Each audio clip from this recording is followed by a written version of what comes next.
আসসালামু আলাইকুম রহমতুল্লাহ। Hello viewers, আজকে আমরা এসেছি একটি আমেরিকার শপে। আপনারা দেখতে পাচ্ছেন, আমরা সামনে দেখতে পাচ্ছি চশমা। দেখি একটি চশমার প্রাইস কত প্রায়।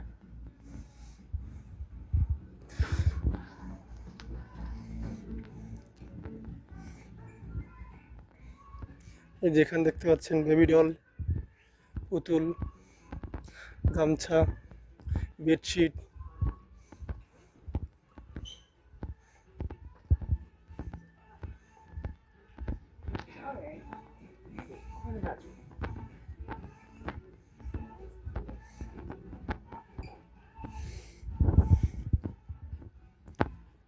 এদিকে বালিশ,